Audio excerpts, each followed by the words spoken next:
বিসমিল্লাহির রহমানির রহিম। ভাই ও বোনেরা, যে যেখান থেকে আমাকে দেখছেন এবং শুনছেন, আপনাদের সবাইকে আমার সালাম, আসসালামু আলাইকুম। আশা করি আপনারা ভালো আছেন, আমিও ভালো আছি। UK property gossip by Tasmina YouTube চ্যানেলের পক্ষ থেকে জানাই শুভেচ্ছা। আজ এপ্রিল মাসের 10 তারিখ, বৃহস্পতিবার, 2025। এই মুহূর্তে লন্ডনের তাপমাত্রা আছে 18 ডিগ্রি সেলসিয়াস। বেশ ভালোই রোদ উঠেছে, হালকা কিছুটা গরম অনুভব করা যাচ্ছে। তো যাই হোক, আজ যে বিষয়টি নিয়ে, যে ব্যক্তিকে নিয়ে কথা বলতে চাচ্ছি, সেটি হচ্ছে যে 18টি ব্যাংক অ্যাকাউন্ট এবং আওয়ামী সরকারের সাবেক শিক্ষামন্ত্রী দীপু মনি, এই দুটো জিনিস নিয়ে কথা বলতে চাচ্ছি। তো আজ বাংলাদেশের বেশ কয়েকটি পত্রিকাতে এই খবরটি খুব ভালোভাবে প্রকাশ করা হয়েছে। প্রকাশ হওয়ারই কথা, সংবাদপত্র মাধ্যমগুলোতে এই বিষয়টি প্রকাশ করারই কথা। এই খবরটি যখন আমার চোখে পড়ল, আমি পড়লাম, আমি খুব অবাক হয়ে গেলাম যে বাংলাদেশে এই বিগত 15-16 বছরে আওয়ামী সরকারের শাসনামলে কিভাবে এই শেখ হাসিনা সহ তার উম্মতরা লুটেপুটে খেয়েছে। এই যে দীপু মনির অ্যাকাউন্টে কত টাকা পাওয়া গিয়েছে আপনারা জানেন? প্রায় 6.5 কোটি টাকার ওপরে শুধু জমা পাওয়া গেছে। এখন ঘটনা হলো, এই যে গত 5ই আগস্ট 2024-এ যে বিপ্লব হলো বাংলাদেশে, এরপর শেখ হাসিনা ভারতে পালিয়ে চলে গেলেন। তিনি চলে যাওয়ার পর তার পিছু পিছু মোটামুটি 300 সংসদ সদস্যের 250 জনই পালিয়ে চলে গেছে, আর 50 জন আছে। তাদেরকে কাউকে কাউকে ধরা গিয়েছে, আবার কাউকে কাউকে এখনো ধরা যায়নি। তো এর মধ্যে ধরা খেয়েছেন এই ডক্টর দীপু মনি। এখন কথা হচ্ছে, দীপু মনিকে যখন ধরা হলো, তার আগেই তার যে ব্যাংক অ্যাকাউন্টগুলো ছিল, সেই কারেন্ট অ্যাকাউন্ট বলেন, সেভিংস অ্যাকাউন্ট বলেন, সেখান থেকে নগদ অর্থ, কোটি কোটি অর্থ তিনি উত্তোলন করেছেন, করে বাড়িতে আলমারিতে, তারপর ওই কাঁথা বালিশের ভেতরে ঢুকে ঢুকে লুকিয়ে রেখেছেন।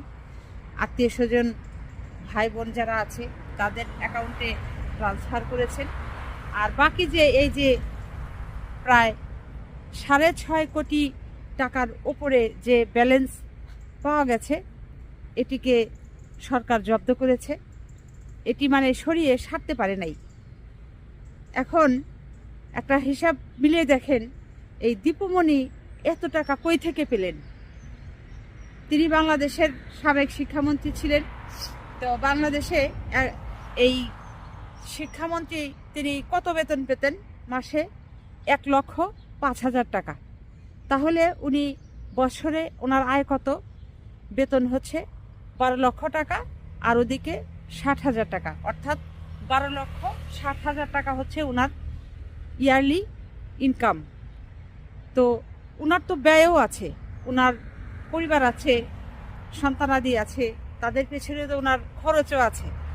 তো এই এক বছরে ওনার আয় যদি 12,60,000 টাকা হয়, খরচও সেরকম আছে। তো সেটি খরচের পর ওনার হাতে এমন কি অর্থ থাকতো যে এই 6.5 কোটি টাকা নগদ ওনার অ্যাকাউন্টে পাওয়া যাবে? আর তিনি একজন সংসদ সদস্য, আওয়ামী লীগের সাবেক এই শিক্ষামন্ত্রী, ওনার ব্যক্তি নামে কেন এই 18টি অ্যাকাউন্ট থাকবে? এটি তো একটি অস্বাভাবিক জিনিস। তার তো বোঝাই যাচ্ছে এই দেশের সম্পদ লুটপাট করার জন্য, চুরিচামারি করার জন্য এরকম, শুধু উনি না, দীপু মনি না, শেখ হাসিনা সহ সবাই।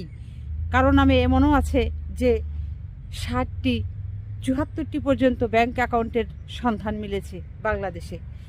এমন কোনো বাংলাদেশের ব্যাংক নাই যে সেখানে তাদের অ্যাকাউন্ট নেই। এবং একটি ব্যাংকে একটি নয়, একাধিক অ্যাকাউন্ট এদের।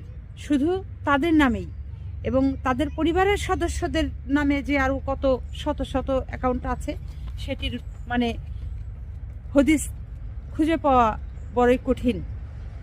তো যে কথা বলছিলাম, এই যে দীপুমণি কি সুন্দর শাড়ি একটা পরে, তারপর মাথার চুল একেবারে কেচে কুচে আছড়িয়ে তারপর সাংবাদিকদের সামনে এসে কথা বলতেন, বিভিন্ন সময় বিভিন্ন ইস্যু নিয়ে কেমন একটা পণ্ডিত পণ্ডিত ভাব ছিল। আর সেই পণ্ডিতের অ্যাকাউন্টে এখন এই 6.5 কোটি টাকা পাওয়া যায়। এবার চিন্তা করেন এই শেখ হাসিনাদের এই শেখ হাসিনার যারা এই মন্ত্রী, প্রতিমন্ত্রী, উপমন্ত্রী, সংসদ সদস্য যাদেরকে বানিয়েছিলেন তারা কি পরিমাণ অর্থ, দেশের সম্পদ লুটপাট করেছে। তো এই ছিল আসলে মূল কথা। এটি ভাবলেও অবাক লাগে যে বাংলাদেশের প্রায় 4 থেকে 5 কোটি মানুষের যেখানে প্রতিদিন অনেকের খরচ মাত্র গড়ে 100 টাকা, আর সেখানে সেই দেশের মন্ত্রীরা বেতন নেয় 1,05,000 টাকা। এরপর আবার দেশের অর্থ সম্পদ লুটপাট করে, দেশের জনগণের সম্পদ অর্থ লুটপাট করে ব্যাংকে অ্যাকাউন্টে কোটি কোটি টাকা জমা রাখে, দেশের বাহিরে পাচার করে দেয়। এটি ভাবলেও আসলে অনেক কষ্ট লাগে, দুঃখ লাগে। তো এখন এই দীপুমণিকে ধরা হয়েছে, নিশ্চয়ই এর বিচার হবে এবং সে বাংলাদেশের কি পরিমাণ অর্থ বাংলাদেশের বাহিরে পাচার করে দিয়েছে সেটিও এখন আস্তে আস্তে বের হয়ে আসবে। সাংবাদিকদের মাধ্যমে হয়তো আমরা সাধারণ জনগণ সেটিও জানতে পারবো, শুনতে পারবো, কিংবা সেটির হিসাব আমরা দেখতেও পারবো। তো আজ এ পর্যন্তই। সবাই ভালো থাকবেন, সুস্থ থাকবেন এবং আমার জন্য দোয়া করবেন। আমার এই চ্যানেলটিতে লাইক, কমেন্ট, শেয়ার এবং সাবস্ক্রাইব করবেন। আসসালামু আলাইকুম, আল্লাহ হাফেজ।